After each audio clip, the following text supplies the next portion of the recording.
Bone Spear Summoner got buffed in Season 4. Your Bone Mages are now able to cast Bone Spear or Splinters on every 6th attack. Not a 25% chance anymore, just straight up blasting attack speed. But how would the perfect 1 to 100 level build look like, including gear and a full Paragon breakdown, because there are some special things about Bone Mages and how they work with the bonus Bone Spear cast. Let's first look at the skill points, and then I'll explain you the specialty of the Bone Mages. We'll start with Bone Splinters, but we don't want to use them in the long run because we only want to have Bone Spear in our skill bar. And that Bone Spear is going to break up in shards and then make things vulnerable. Because yes, we do kind of need the Bone Spear as our source of vulnerable, which then gets followed by the first point in Hood Flesh. And yes, we will use Corpse Explosion because we do physical damage. Makes no sense to not max that out too. Boosting the Skeletal Warriors in the beginning and getting some essence for summoning our skeletons and exploding those corpses,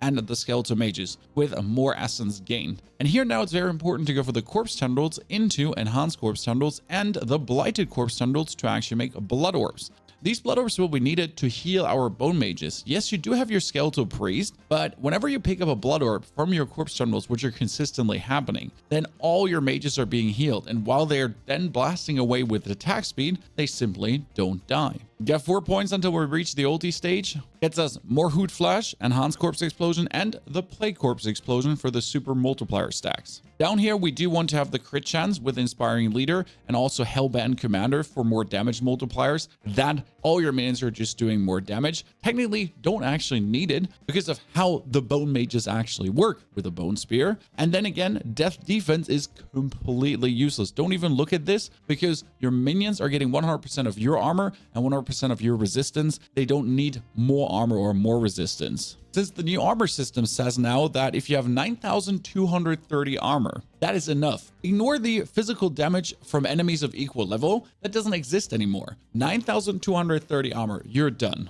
And your minions are done as well and have maximum defense. Looking at the ultimate now, we could be taking Bone Storm, but honestly, that bonus critical strike chance ain't even needed because with the Inspiring Leader, bonus critical strike, and the general critical strike we're getting, it is more than enough. Therefore, we could be playing Army of the Dead since it is physical damage and we're boosting physical damage to give us surprisingly more physical damage. That brings us to another level in Bone Spear because we want to have this maxed out. And here now the important part, we need Ossified Essence over Callan's Addict. Callan's Addict is nice, but the 100% attack speed for our minions for the maximum Cult Leader Paragon node can be easily reached without Callan's Addict, and our Bone Mages will actually need the Ossified Essence, which hires my damage, but the Bone Spear damage too. Maxing out what Bone Spear does and then getting Bone Spear the really maximum amount of damage with imperfectly balanced. Slamming in 3 points into Fueled by Death that we're having the most damage multipliers possible. And then Spiked Armor might be needed at some point if you're unable to actually hit that 9,230 armor. I don't think during leveling it will ever be necessary. Our skill bar would look following so far. We get the Skeletons, we get the Bone Spear. That is together with Corpse Explosion and Corpse Tendrils, and also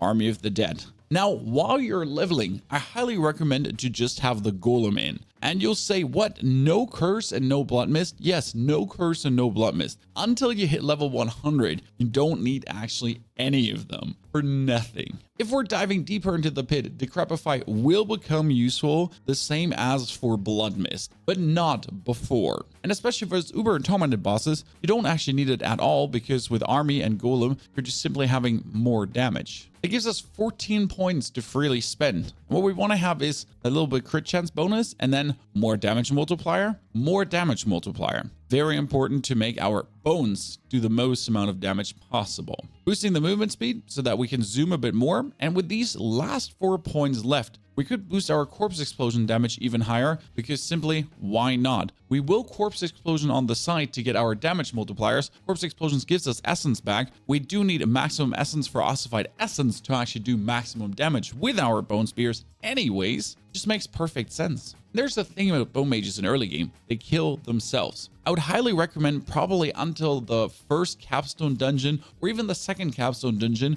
to mostly use skeletal cold mages and only use the Bone Mages versus bosses. because you'll keep your essence topped up easier with the cult mages, and as you then reach level 50 and get your Paragon points, we can make sure to boost your essence production even more, and with certain aspects that we'll get to in a second, plus items. So cult mages probably in the beginning from like level 18 on, that you're then onwards later, especially in every single boss fight, gonna fight with the Bone Spear Supercasters, and yes, it says 25% still here, but it's every 6th attack, to absolutely wipe them off the earth. And yes, in the long run, your golem will get sacrificed for critical strike damage. And as you get your golem sacrificed, your 4 points out of Corpse Explosion are going to go out to fuel Decrepify, Enhance Decrepify, and Lucky Hit Decrepify, together with the Amplify Damage. And then we're yoinking 2 more points out of Grim Harvest to have Amplify Damage fully boosted for another damage multiplier. The warriors will most likely be Reapers, can boost them up to be Skirmishers for more damage, but more corpses is more Corpse Explosions, more damage multipliers, is more essence, more damage is more everything. Whereas then you can have the Skeletal Bone Mages 100% in every boss fight while leveling, and from level 50, 60 on, as you get the necessary Paragon points and gear always. Because there is certain gear now that makes Bone Spear OP. Lastly, while leveling, the bonus Corpse Golem, and then later Sacrifice for critical strike damage multiplier. And now the very important thing about the Bone Mages and the Bone Spears they're casting is that the Bone Spears they're casting are our Bone Spears, 100%. They're not their Bone Spears. So the mages will do the damage they do.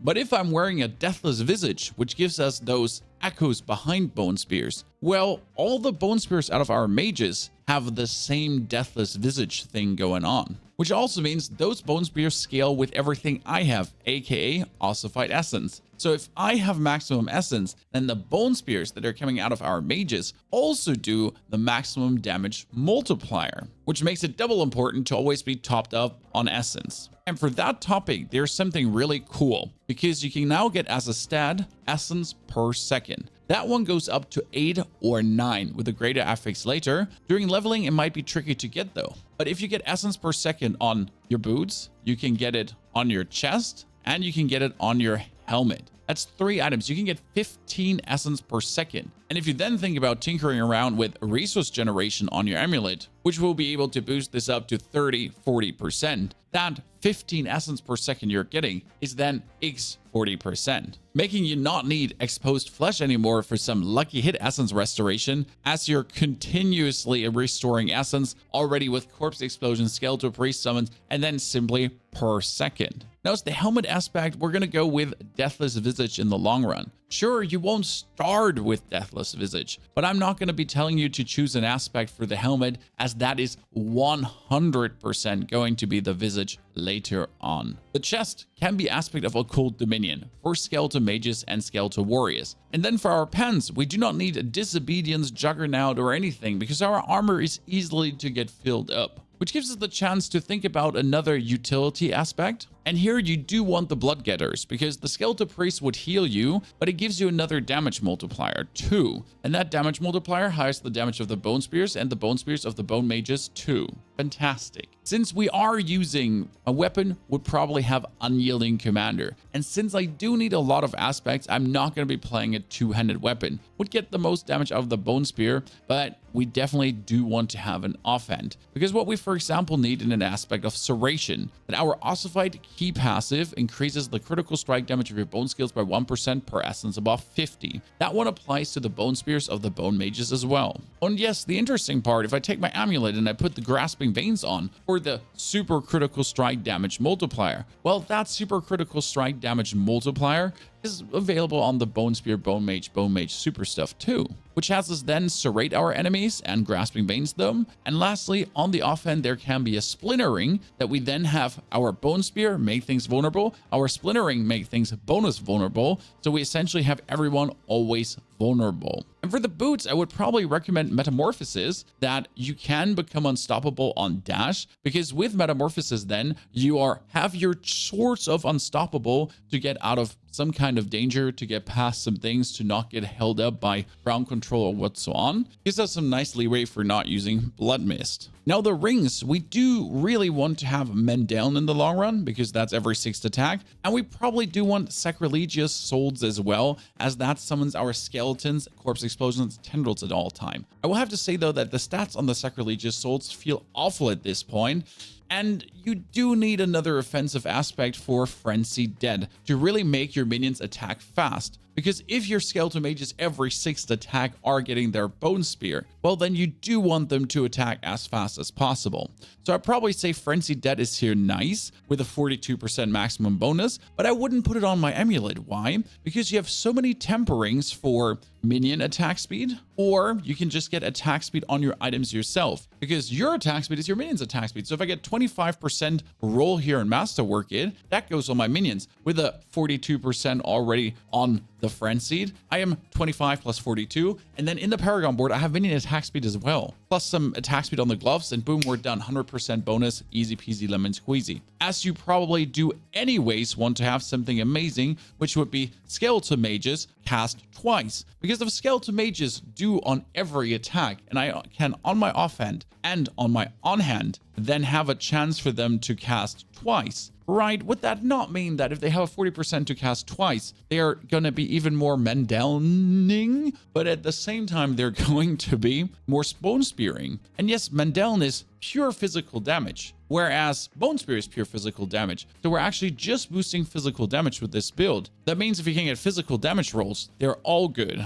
Like the bonus bone tempering on your amulet, because that bonus bone damage would increase the damage of your bone mages too, and their bone spears. Fantastic. Which brings us to the Paragon board and the damage we really do want to boost, and that would be maximum amount of multipliers, so our bone spears on the mages fly out like crazy. As the first glyph for survival, we could still choose Exhumation. That one would not add any multiplier, but the Exhumation allows us, regardless of that, to do high amounts of physical corpse explosion damage as we do physical. But that's not the main point. It gives us that bonus damage reduction of 4% with a 15% fortify now gives anyways, since every corpse explosion actually does fortify us. That moves us into the Flesh Eater board for the 40% multiplier, and technically I would go over the attack speed up here. That is really useful, but we will probably to 100% resistance out down here need this poison resistance, and then we're going to go most likely over every single dexterity note we can find, because we do quite need some dexterity to activate the other nodes and take all the elemental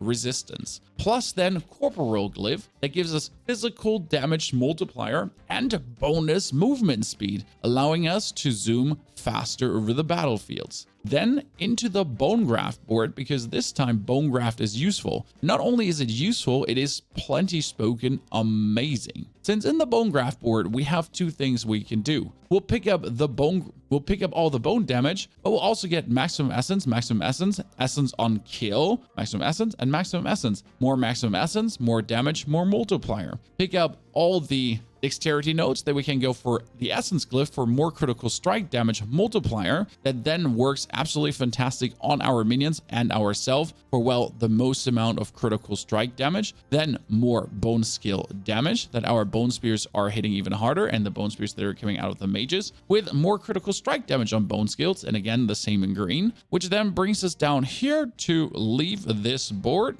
on the lower side for the Ascend of Death, because on Ascend of Death there's even more critical strike damage. And you do notice the theme here, we do want as much critical strike damage as humanly possible. Cool thing is we do still have 65 points left, which essentially allows us to get the cult leader, all the critical strike damage, then we can here take another multiplier. And I wouldn't take the control glyph because it can do the 20% bonus damage, but it is useless against bosses since we're not going to be able to knock them out fast and get them staggered. You're probably thinking about slamming in exploit here, especially as exploit is really easy to activate. You just go over the side, grab the armor, 17 already, boop. And then we get the 27 points that we need. You could take this for a bit more, but for exploit, you mostly just want to have the multiplier. And then we have all the points in the world to just leave the board into the cult leader one. And the cult leader is technically not even needed because we're not having our minions do most of the damage. We are doing ourselves with the bone splinters most damage, but at the same time, it would be stupid to not take Dead Razor because that's another 10% multiplier for me and my minions. So why not just simply take it? Especially since with the 16 points left over, I can move myself to activate the glyph, get bonus attack speed, minion damage, bonus attack speed, and then bring myself all the way to the cult leader, which will give us another 30% increased damage for each 20% attack speed. Why would I not take another 150% multiplier? The thing is, you don't actually need this bonus resistance or this bonus armor because they're both useless, as you don't need the bonus minion life and the bonus armor here. All not needed, your minions survive anyways. One problem though is I have 5 points missing. So that's a bit of a bummer, and I would most likely move into the Flesh Eater board and take out 1 resistance because that, I mean, we do need the resistance, but yeah. Then we're going down here, and if we have enough intelligence, we could yoink 1, 2, 3, 4 points out. Yes, we would lose some maximum life, but I think that's fair and square as we now have all the points going. We have 5 glyphs activated. We have the maximum bone damage shebang going on with the Essence Restoration into the Send of Death working very nice, and our cult leader bonus regardless, because if we're already playing minions, if they're already doing damage, why not get the free damage multiplier anyways? Now, you could argue that Unyielding Commander is also not needed because it could be interchanged for anything that boosts our damage multiplicative even more. But reasonably enough, you're using the Army of the Dead with the physical explosions anyways. Might as well just have it boost our minion damage too for a net total more damage. Ladies and gentlemen, Bone Spear Summoner is going to be incredible. It is fun. It can beat the Pit. I've tried it. It's super good. And especially the Tormented bosses and Uber bosses just get pummeled by Bone Spears left, right, and crazy. It is very nice. Keep in mind, this is a level build, and then later for the Pit, there's some changes where we're phasing out the Golem. As I said, we're getting Decrepify in. There might be a world where we do also phase out Army of the Dead for Blood Mist. All of this is possible, but will be even more looked at as we get the new temper recipes, because right now we know what they roughly do, but some of these tempers get changed that we then know, oh yeah, we definitely need corpse tendril size, but they actually lowered the area a bit. So is it still worth it? Most likely, but we'll have to test. Now, if you're more interested in the Sever Shadow Summoner, well, no problem. There's a whole video explaining you that absolute speed level build that I will probably play. Oh, and if you want to see the level action happening, there's a video that shows that to you too in Season 4. Enjoy. Thanks for watching.